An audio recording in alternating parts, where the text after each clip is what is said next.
আসসালামু আলাইকুম সবাইকে। ঈদের শুভেচ্ছা রইল সবাইকে। আমরা কবে সচেতন হব জানি না।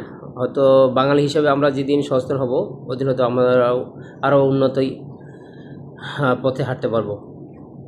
সবাই অন্যের উপর দোষ চাপাইতে খুব পারদর্শী।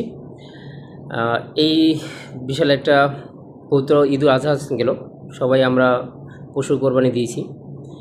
আর সবাই যারা ময়লা পরিষ্কার করে তাদের উপরে দোষ চাপাচ্ছি, কিন্তু আজকে অফিসে আসার পথে, বাসা থেকে বের হওয়ার পরে পথে অনেকের বাসার সামনেই দেখলাম যে গরু বা পশুর শিং, মাথার ঘুড়ি, তারপর হইছে পায়ের গোড়ালি, বিভিন্ন অংশ আর কি, উৎকৃষ্ট অংশগুলো যেগুলো বাসার সামনে পড়ে আছে। এবং অনেকের বাসার সামনে দেখছি এমন যে আপনার রক্ত এখনও দেখা যাচ্ছে এবং গন্ধ আসতেছে। এটা রাস্তায় না, অনেকের বাসার সামনেই এটা দেখতে পেয়েছি যে তারা গরু কাটার পরে বা পশু কাটার পরে তার বাসার সামনে, নিজের বাসার সামনের স্থানটুকুও সে পরিষ্কার করতে পারেনি।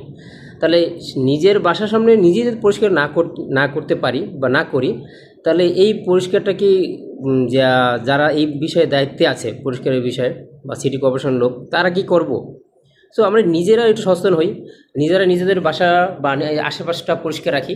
তাহলে কি হবে যে আপনার দেখা দেখি আপনার প্রতিবেশী বা আপনার পাশে যে আছে সেও তার স্থানটা পরিষ্কার করব।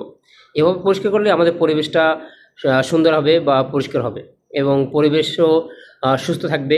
আর পরিবেশ সুস্থ থাকলে আমরা সুস্থ থাকতে পারবো। সবাইকে ধন্যবাদ। সবাই একটু সচেতন হব।